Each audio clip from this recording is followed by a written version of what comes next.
पढ़ेंगे टेंसर का। ये टेंसर का लास्ट लेक्चर होगा। देखिए इस लेक्चर में हम क्वोशिएंट लॉ पढ़ेंगे और उस पर कुछ थ्योरम प्रूफ करेंगे। इसके बाद एक टॉपिक इस यूनिट में रहा गया है रेसिप्रोकल टेंसर, वो मैं सेकंड यूनिट में पढ़ाऊंगा क्योंकि उसका मेनली यूज सेकंड चैप्टर में है। ठीक है, तो वो थोड़ा सा टॉपिक है रेसिप्रोकल टेंसर, उस टॉपिक को हम लोग सेकंड यूनिट में पढ़ेंगे। तो इसके पहले मैंने इनर प्रोडक्ट स्पेस पढ़ाया था, कॉन्ट्रैक्शन पढ़ाया था, तो वो अगर आप पहले उसको देख लीजिए क्योंकि क्वोशिएंट लॉ की डेफिनेशन में या फिर आगे इनर प्रोडक्ट का यूज है। तो इनर प्रोडक्ट की आप डेफिनेशन देख लीजिए कि inner product of two tensor होते क्या है। अब इस लेक्चर में हम क्वोशिएंट लॉ, इसके बाद से हम डिफरेंशियल ज्योमेट्री या जो आपका थर्ड पेपर है उसे भी स्टार्ट करेंगे। ठीक है, तो अब टेंसर को क्योंकि आपका टेंसर का एक यूनिट कंप्लीट हो गया है और टेंसर का जो सेकंड यूनिट है उसमें काफी कम टॉपिक्स हैं, तो उसको अब हम कम करेंगे, टेंसर के लेक्चर को कम करेंगे और डिफरेंशियल ज्योमेट्री के लेक्चर को ज्यादा आप करेंगे क्योंकि डिफरेंशियल ज्योमेट्री आपका अभी एकदम नया है, उसको हमने स्टार्ट तो किया नहीं था। अब आपको इसके बाद से डिफरेंशियल ज्योमेट्री के लेक्चर ज्यादा मिलेंगे, टेंसर के लेक्चर कम मिलेंगे क्योंकि टेंसर के लेक्चर अगर एक हफ्ते में दो या दो लेक्चर ही मिलते रहेंगे तो मान के चलिए 10-15 दिन में आपका वो सेकंड यूनिट कंप्लीट हो जाएगा। क्योंकि आपके जो मिड टर्म एग्जाम हो उसमें आपके 2 यूनिट आएंगे और हाँ मेनली अब मैं आपको प्रूफ भी देता हूँ, तो इस बार एग्जाम में प्रूफ भी आएगा, सिर्फ एमसीक्यू की भरोसे मत रहिएगा, इस बार आपको प्रूफ भी करना पड़ेगा। तो आप प्रूफ समझिए, सिर्फ खाली डेफिनेशन पढ़ के या फिर रिजल्ट याद करके नहीं काम चलेगा।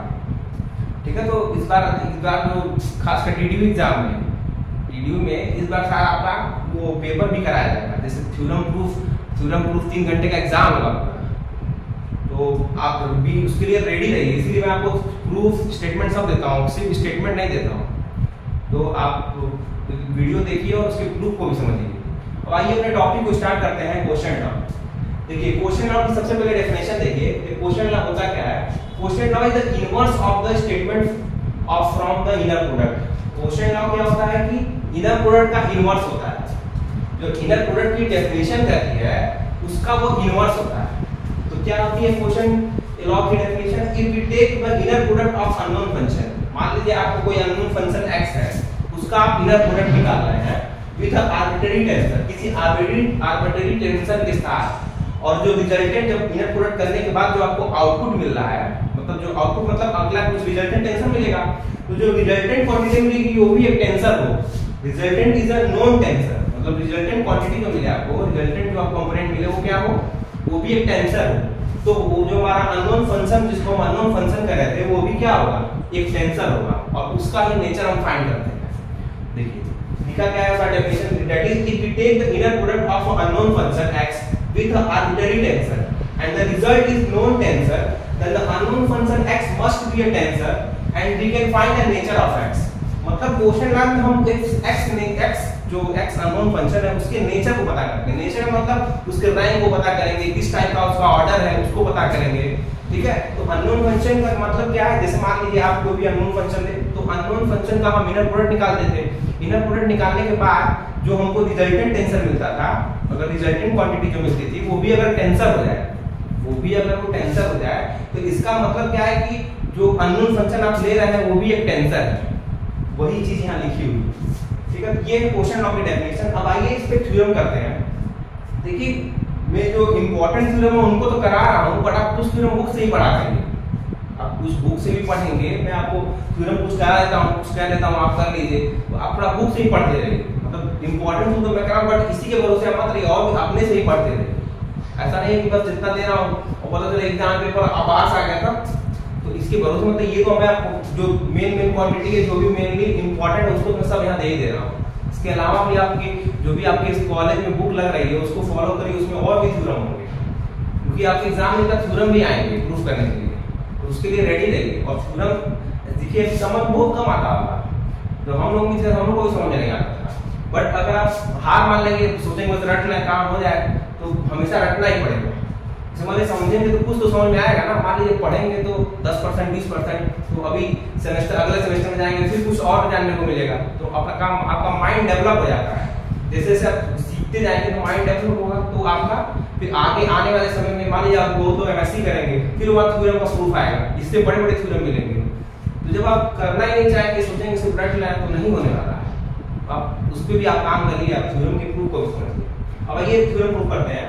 थ्योरम का स्टेटमेंट है इफ ए कोई आप क्वांटिटी लिए हैं, इस पे देखिए आपका जो इंडेक्स है A B comma dot dot dot C और सुपर स्क्रिप्ट में, और नीचे जो है सब स्क्रिप्ट में क्या लेंगे आई जे डॉट डॉट। देखिए डॉट डॉट डॉट का मतलब क्या है कि ए बी ये रन कर रहा है, कई सारे आपने इंडेक्स लिए हैं, इसकी सुपर स्क्रिप्ट में आपने कई सारे कंपोनेंट लिए हैं, ठीक है, कई सारे इंडेक्स लिए हैं, और इसी तरह सब स्क्रिप्ट में भी आपने कई सारे इंडेक्स लिए हैं। तो ये किस टाइप का टेंसर है, क्योंकि इसमें कंट्रावेरिएंट इंडेक्स भी आ रहा है, कोवेरिएंट इंडेक्स भी आ रहा है, तो ये एक मिक्स टेंसर हो गया ना। अब देखिए कितने ऑर्डर का ये ऑर्डर है, इसलिए मैं डॉट डॉट सी लिख दिया। आप कहेंगे सी तो पहले आएगा, बट हम मान लिए कि सी के पहले भी और कुछ रहे होंगे, सी को ऐसे नाम दे दिए जैसे आई जे डॉट डॉट डॉट, अब आई जे के कहां तक ले जाएंगे, इसीलिए इसको सी तक दे दिया गया। इसके बीच में और भी आएंगे इंडेक्स, कहने का ये मतलब है। तो इफ ए बी ये are the function of in xi coordinate system, मतलब ये जो क्वांटिटी है इसको हमने एक्सआई कोऑर्डिनेट सिस्टम में लिया और इसके x bar I coordinate system में इसकी बारिंग ले ली। कंपोनेंट की क्या होती है एक्सआई बार में, इसको हम बारिंग ले लेते हैं। तो A bar A B dot dot C I J dot dot K R the function in X bar I coordinate system such that, देखिए such that U I into, देखिए ये क्या हुआ, यू आई आपने एक कॉन्ट्रावेरिएंट वेक्टर लिया है, उसका हमने प्रोडक्ट कराया है इस फंक्शन के साथ। जो आपका फंक्शन ये है A B A of A B dot dot C I J dot dot K, इस क्वांटिटी के साथ आपने एक यू आई से ऑपरेट किया, प्रोडक्ट किया है, such that U I product are components of a tensor in xi coordinate system. मतलब इस क्वांटिटी में यू आई से आपने मल्टीप्लाई किया है और वो जो कंपोनेंट है वो एक्सआई कोऑर्डिनेट सिस्टम में है। इसी तरह आपने यू बार आई लिया, भाई यू आई आपने कॉन्ट्रावेरिएंट वेक्टर लिया इन एक्सआई कोऑर्डिनेट सिस्टम में और इसको ऑपरेट किया, तो ये भी एक कंपोनेंट होगा। ये पूरा जो हो गया, ये पूरा जो हो गया एक कंपोनेंट हो गया। अब क्योंकि ये भी एक्सआई में है, ये भी एक्सआई में है, इनका प्रोडक्ट भी एक्सआई में होगा, यू आई भी एक्सआई में है और इनका ये जो क्वांटिटी लिखी हुई है ये भी एक्सआई कोऑर्डिनेट सिस्टम में। देखिए ये फंक्शन जो आप लिए हैं वो भी एक्सआई कोऑर्डिनेट सिस्टम में है। इसका मतलब भाई दोनों एक्सआई कोऑर्डिनेट सिस्टम में है, तो उनका डॉट प्रोडक्ट मतलब यहां प्रोडक्ट जो होगा वो भी एक्सआई में होगा। यही चीज लिखी हुई है कि ये जो क्वांटिटी है component of a tensor in xi coordinate system, XI coordinate system है, ठीक है। इसी तरह आपने फिर यू बार आई लिया है, इसी तरह आपने फिर यू बार आई लिया हुआ है, ठीक है। अब यू बार आई लेंगे तो जाहिर सी बात है x bar I coordinate system में होगा। देखिए यू बार आई से ऑपरेट किए हैं, तो यू बार आई से आपने एक्स बार आई वाले क्वांटिटी जो फंक्शन था आपका उससे ऑपरेट किए हैं, प्रोडक्ट लिए हैं, वो किसमें होगा x bar I coordinate system में है, ठीक है। जहां पे यू और यू बार आई क्या है component of contravariant vector in X I और एक्सआई बार कोऑर्डिनेट सिस्टम। तो आपको फिर करना क्या है इसमें, देखिए आइए इसके आगे लिखते हैं। देखिए बहुत बड़ा स्टेटमेंट है बट इसका प्रूफ बहुत इजी है, इसका प्रूफ जो है वो काफी इजी है, ठीक है। ये स्टेटमेंट बहुत बड़ा लिखा हुआ है बट प्रूफ इजी है इसका। तो हमें दिखाना क्या है, देन प्रूफ दैट, यहां तक लिखने के बाद आप लिखिएगा कोऑर्डिनेट सिस्टम के बाद then proof that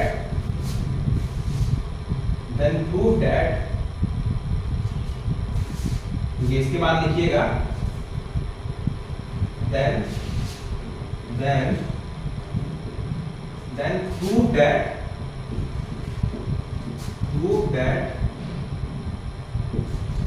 a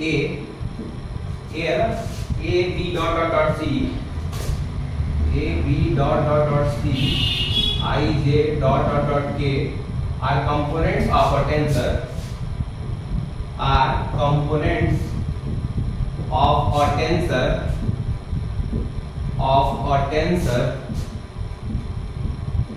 of type indicated by indices। मतलब ये जो फंक्शन आप लिए हुए हैं, ये जो आप फंक्शन लिए हुए हैं, इसको दिखाना है कि ये टेंसर है, ये टेंसर है of type indicated by indices. मतलब ये जो पूरा एक फंक्शन है, ये मतलब अभी तक आपने आई जे 2 के लिए दिखाया था, 3 के लिए दिखाया था, फाइनाइट के लिए दिया था। यहाँ पे मतलब 1 2 2 1 3 2। इसी तरह मान लेते हैं कि जो मिक्स टेंसर है वह काफी एन टाइम के लिए है या फिर बड़े इंडेक्स के लिए दिया हुआ है कंपोनेंट। तो इसे दिखाना कि ये भी एक टेंसर फॉर्म करेगा जो कि उसके इंडिसेस के द्वारा इंडिकेट किया हुआ, ये दिखाना है। देन प्रूव दैट ये जो क्वांटिटी है, ये फंक्शन है, a component of a tensor indicated by indices, component of a tensor मतलब इस कंपोनेंट का हमको टाइप बताना है जो कि इसके इंडिसेस के द्वारा बताया जाता है, इस चीज को बताना है। तो आइए इसका प्रूफ देखते हैं क्या होगा।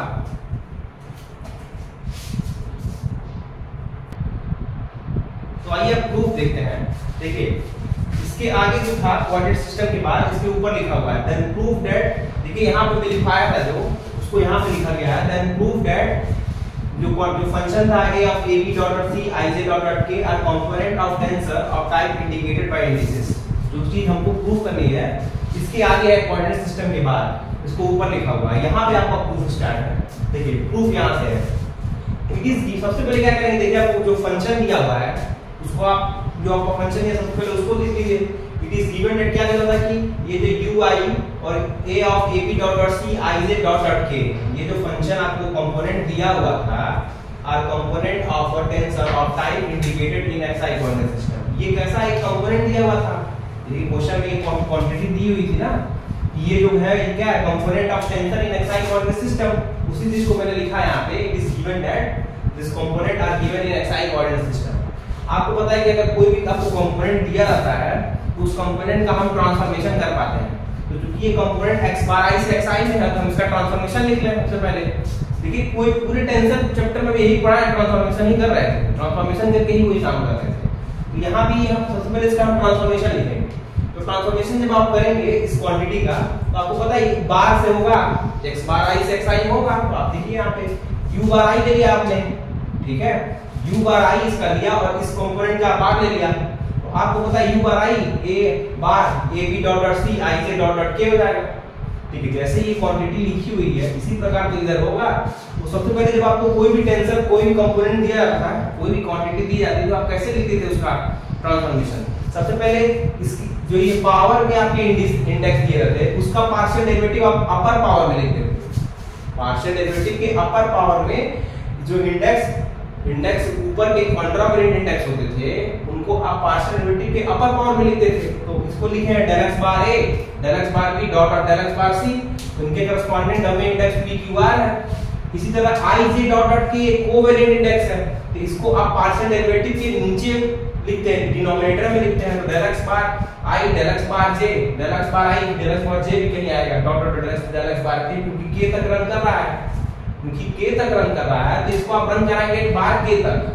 तो इसके करस्पॉन्डिंग भी आपको मिलेगा डमी इंडेक्स। तो i बार के करस्पॉन्डिंग l मिला, फिर ऐसे m मिलेगा डॉट डॉट n तक गया है, तो lmn इसके डमी इंडेक्स है। तो lmn जो है वो कोवेरिएंट इंडेक्स से करस्पॉन्डिंग मिला हुआ डमी इंडेक्स है और ij abc के करस्पॉन्डिंग मिला हुआ डमी इंडेक्स pqr है। तो आपको पता है कि यहाँ पे एक i है तो इसके ये जो u बार i है ये क्या है कॉन्ट्रावेरिएंट आपका ये है ना, कॉन्ट्रावेरिएंट वेक्टर है ये। तो इसके करस्पॉन्डिंग भी इसका xi कोऑर्डिनेट सिस्टम में कोई ul मिलेगा। भाई अगर ये आपने एक कंपोनेंट लिया x bar i coordinate system में तो इसके करस्पॉन्डिंग एक कॉन्ट्रावेरिएंट वेक्टर मिलेगा ना xi कोऑर्डिनेट सिस्टम में ul। तो आपने ul लिया है, ये बार में था तो ये बार बना ही क्योंकि xi में लिखा हुआ है। और इस तरह इसका आप xi में क्या लिखेंगे, डमी इंडेक्स, ये डमी इंडेक्स apqr। देखिए अभी ट्रांसफॉर्मेशन अगर आपने पहले इसके पहले जो लेक्चर्स देखे होंगे उन्हें सब बताया हुआ है कि ये डमी इंडेक्स जो नीचे पावर में होते हैं अपर में आ जाते हैं और ये जो है अपर पावर वाला लोअर में आ जाता है। ठीक है, p2 डॉट डॉट r और यहाँ पे हो जाएगा, यहाँ पे हो जाएगा आपका lmn हो जाएगा, i j नहीं lmn, क्योंकि आपका डमी इंडेक्स क्या चल रहा है lmn, मतलब lm dot dot dot n। देखिए कहीं m भी आएगा, मैं m नहीं लिखा हूँ, आप लिख सकते हैं, आप लिख सकते हैं, l लिखा हूँ d n लिख दिया होता है, lm dot dot dot n करते हैं। ठीक है, आइए अब आपको पता है, सबसे पहले आपको पता है u बार i क्या है, u बार i एक कॉन्ट्रावेरिएंट वेक्टर है। आपको पता है कॉन्ट्रावेरिएंट वेक्टर का हम ट्रांसफॉर्मेशन बताए थे, तो हम u बार i का ट्रांसफॉर्मेशन लिख लेते हैं x bar i coordinate xi से x bar i coordinate system में। तो जब u देखिए it is given that u bar i are component of arbitrary contravariant vector. देखिए आर्बिट्ररी है, आर्बिट्ररी करना कोई भी कॉन्ट्रावेरिएंट वेक्टर है। ठीक है, तो कॉन्ट्रावेरिएंट वेक्टर के लिए आप उसका ट्रांसफॉर्मेशन लिख लेंगे। कॉन्ट्रावेरिएंट वेक्टर का ट्रांसफॉर्मेशन इसी तरह होता था ना। देखिए हुआ क्या है, देखिए सेकंड इक्वेशन कैसा है, आप लिखते थे जैसे u बार i का आप लिखना चाहते हैं तो u बार i का क्या हो जाएगा, del x bar i upon del x इस भाई u बार i लिखा हुआ है, इसके करस्पॉन्डिंग जो आता था इंडेक्स अपर पावर में लिखते थे, और एक डमी इंडेक्स आता था del x l, मान लेते डमी इंडेक्स l है, और यहाँ पे आपका ul हो जाएगा। xi से x bar i coordinate system में ट्रांसफॉर्मेशन सबसे पहले लेक्चर नंबर 3 में आपको बताया होगा ये सब ट्रांसफॉर्मेशन। जब 1, 0 टाइप ये 1, 0 टाइप का टेंसर है ना, ui कैसा है 1, 0 टाइप का टेंसर है, इसका ट्रांसफॉर्मेशन इसी तरह लिखते थे ना। तो यहाँ क्योंकि L ही क्यों लिए, क्योंकि L आपका यहाँ पे आप माने हैं, तो इस UL की वैल्यू निकालने के लिए आप क्या कर सकते हैं, UL की वैल्यू निकालने के लिए UL इधर इसको उधर भेज दीजिए, तो क्या हो जाएगा del x L upon del x bar I into u bar I, यही हो जाएगा ना, यही इक्वेशन, इसी को मैंने लिखा था, इसी को मैंने लिखा था, इसको इक्वेशन 2 मान लीजिएगा। देखिए हुआ क्या है ना, ये स्टेप लिखा हुआ है, ये जो स्टेप लिखा हुआ है, इसी यहाँ से हमको यूएल की वैल्यू निकालना था। जैसे ये तो ट्रांसफॉर्मेशन जान रहे हैं कि ये ट्रांसफॉर्मेशन आपने यहाँ तक लिख लिया, यहाँ तक आपने इस ट्रांसफॉर्मेशन को लिख लिया है, ठीक है। अब आपको यूएल की वैल्यू चाहिए थे, ये यूएल ये कंपोनेंट है इसकी, क्योंकि यूएल की वैल्यू हम सब्स्टिट्यूट करना चाहते हैं, तो यूएल की वैल्यू निकालने के लिए इसको इधर भेजेंगे, ये पार्शियल डेरिवेटिव ऊपर आ जाएगा और ये जो पार्शियल डेरिवेटिव नीचे आ जाएगा, तो वही चीज यहाँ लिखा हुआ है। अब इसको इक्वेशन 2 मान लीजिएगा। अब इस यूएल की वैल्यू को, ये यूएल की वैल्यू आप निकाले हुए हैं, इस वैल्यू को उठा के इस इक्वेशन नंबर 1 में रख दीजिएगा, इसको आप 1 मान लीजिए, इस इक्वेशन नंबर 1 में रखना है, ठीक है। तो आइए देखते हैं इसके आगे। जब हम इसको इक्वेशन नंबर 1 में रखेंगे, उसके बाद से हम कंपेयर करेंगे वैल्यू, उसके बाद से हम उसकी वैल्यू को कंपेयर करेंगे, दोनों LHS RHS दोनों को कंपेयर करके फिर वहां से उसको सॉल्व कर लेंगे। देखिए इसका स्टेटमेंट बहुत बड़ा है, बट इसका प्रूफ बहुत इजी है, मतलब एक पेज का ही होगा सब। जो थ्योरम के स्टेटमेंट बहुत बड़े होते हैं, कभी कभी उनका प्रूफ इजी होता है, तो आप थ्योरम देख के मत डरिए, इसका प्रूफ आप देखेंगे तो काफी इजी है। तो आइए इसका प्रूफ देखते हैं, इसके आगे देखते हैं। देखिए सबसे पहले इस इक्वेशन 2 को इस इक्वेशन नंबर 1 में रखें। तो सबसे पहले LHS में तो कोई चेंजिंग नहीं होगी, तो LHS वाला कंपोनेंट उतार दीजिए, LHS वाला कंपोनेंट आप उतार दीजिए। तो LHS में देखिए कोई चेंजिंग नहीं है, RHS में भी देखिए सब कुछ यहाँ तक तो सेम रहेगा, यहाँ तक तो सेम रहेगा, बस यहाँ आप वैल्यू उठा के रख दीजिए। तो यहाँ तक सेम लिख लीजिए, del x bar a upon del xp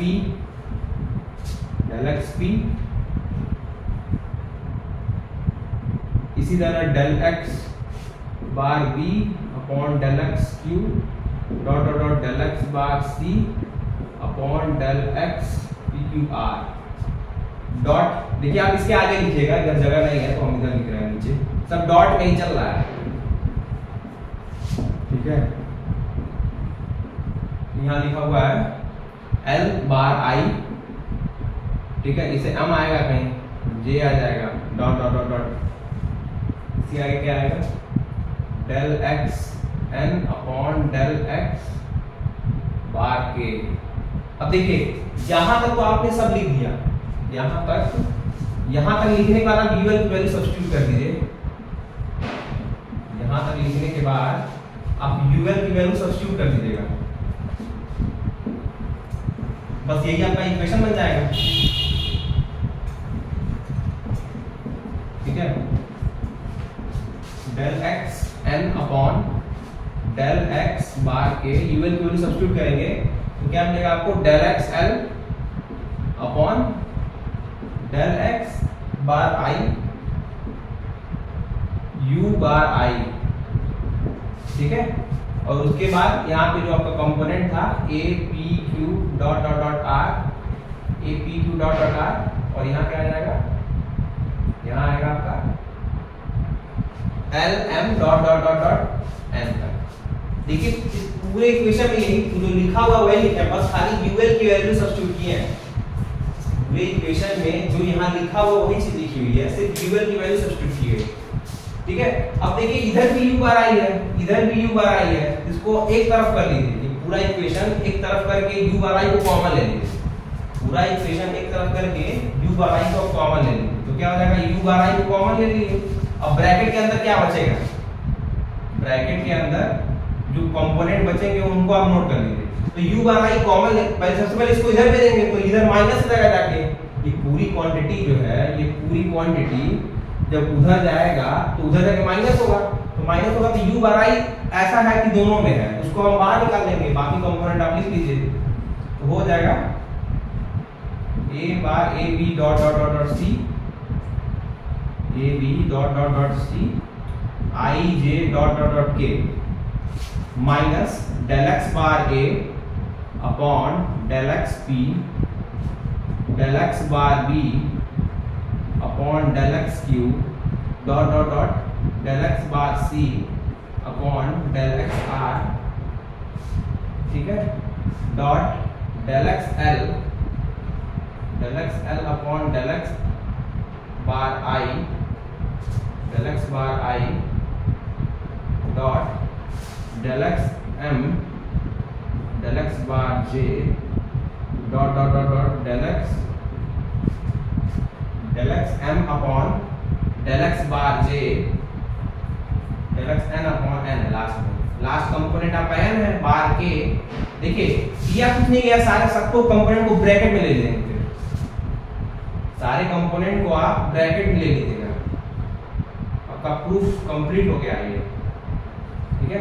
देखिए यहां तक आप कंपोनेंट कर लिए, आपने u बार i को कॉमन निकाला, देखिए पूरे इक्वेशन से u बार i यहां भी था, u बार i यहां भी है, तो u बार i को ही कॉमन निकाला है एक तरफ करके, जाहिर सी बात है ये पूरा कंपोनेंट LHS की तरफ आएगा तो माइनस साइन के साथ आएगा, तो देखिए माइनस साइन लगाओ, बाकी सारे टर्म को लिख दिए जो लिखा हुआ है, इक्वल टू 0 चलेगा, इधर आएंगे इधर राइट हैंड साइड में 0 हो जाएगा कंपोनेंट।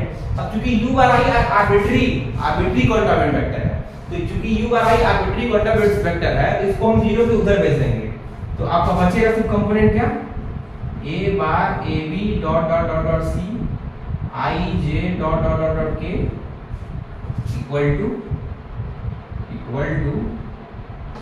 इसको इधर लिखिए, यहां तक लिखने के बाद इसको इस साइड लिखिएगा, तो यहां का जगह नहीं है, इसको इधर लिखिए, बस अब कंप्लीट हो गया, ये लास्ट लाइन है, इसके बाद ये थ्योरम का प्रूफ कंप्लीट हो गया। देखिए हमको दिखाना था ना कि ये जो फंक्शन दिया हुआ है ये टेंसर है, जैसे टेंसर तो है ही, हमको दिखाना था ये कि ये टेंसर है, जो भी इंडिसेस दिए हुए उसके ट्रांसफॉर्मेशन में हमने शो कर दिया। जब आप किसी टेंसर को ही तो हम ट्रांसफॉर्मेशन करते थे, किसी कैसा मिक्स टेंसर टाइप है ना, abc dot c i j dot k, इसको हमने दिखा दिया कि x बार i से x i में एक ट्रांसफॉर्मेशन इक्वेशन लिख दिया। जब हम किसी भी कंपोनेंट का ट्रांसफॉर्मेशन इक्वेशन लिखते हैं, इसका मतलब ये जो फंक्शन हो गया वो एक टेंसर हो गया, और आपको देखने से ही लग रहा है कि टेंसर कैसा मिक्स टेंसर टाइप है, ठीक है। तो इसके आगे लिख लीजिएगा, ये बस खाली u बार i को हटा दीजिए, बाकी वही रहेगा, a bar ab dot dot dot c i j dot dot dot k equal to del x bar a upon del x p del x bar a upon del x p dot del x bar b upon del x q dot dot dot dot del x bar c upon del x r dot del x del x l upon del x bar i dot dot dot dot ऐसे चलता रहेगा, del x n upon del x bar k del x bar k dot a p q dot dot dot r और l m dot dot dot n। ये जो आपका है ये क्या बता रहा है, ये जो आपका है आपका लास्ट स्टेप है, ये बता रहा है कि ट्रांसफॉर्मेशन को रिप्रेजेंट कर रहा है, ये क्या बता रहा है, ट्रांसफॉर्मेशन को ये रिप्रेजेंट कर रहा है, ये एक ट्रांसफॉर्मेशन को रिप्रेजेंट कर रहा है x बार i से x bar i coordinate system में। तो जब कोई कंपोनेंट x बार i से x i कोऑर्डिनेट सिस्टम में हम उसका ट्रांसफॉर्मेशन लिख दिए, इसका मतलब ये एक टेंसर बता रहा है, ठीक है, और वो इंडिकेटेड बाय इंडिसेस के द्वारा ये इंडिकेट कर रहा है, ठीक है। तो इस चीज को हमने ट्रांसफॉर्मेशन के द्वारा शो कर दिया, इसका मतलब ये एक टेंसर है, ठीक है। और कैसा टेंसर है, ab dot dot c ij dot dot k type का, भाई इसी टाइप का तो हुआ, ij लिखते तो कहते थे 2 अभी जितना क्वांटिटी हो यहाँ पे डॉट डॉट डॉट लिख सी तक लिख दिया है, तो तो जितना होगा, मान लीजिए अगर 10 है तो इसको 10 लिखेंगे, और इधर ये भी 10 है तो 10 कॉमा 10 टाइप का टेंसर हो जाएगा। ये चीज है, मान लीजिए 10 रहा होता तो 10 कॉमा, और ये भी 10 है तो 10 कॉमा 10 टाइप का ये टेंसर हो जाएगा। अगर ये 50 है तो 50 कॉमा 10 टाइप का हो जाएगा। तो ये कितने इंडेक्स है उसके ऊपर डिपेंड कर रहा है। तो ये इस थ्योरम का प्रूफ है। अब एक मैं थ्योरम आपको दे रहा हूं, उसको आप अगर ट्राई करिएगा, ठीक है, इसको आपका प्रूफ आपको मिल जाएगा। ये थ्योरम का स्टेटमेंट है, इसको मैं लिखवा दे रहा हूं, इसको आप जरूर करिएगा।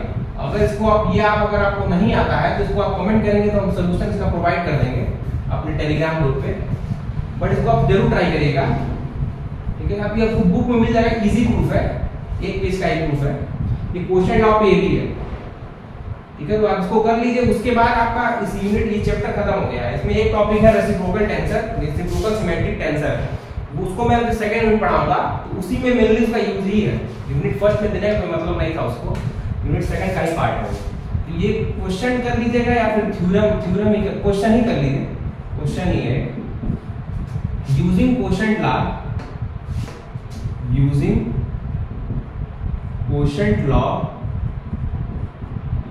Quotient law, using quotient law, prove that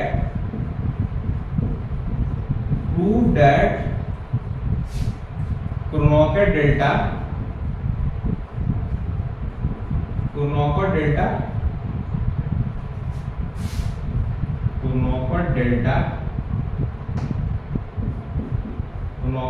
is a mixed tensor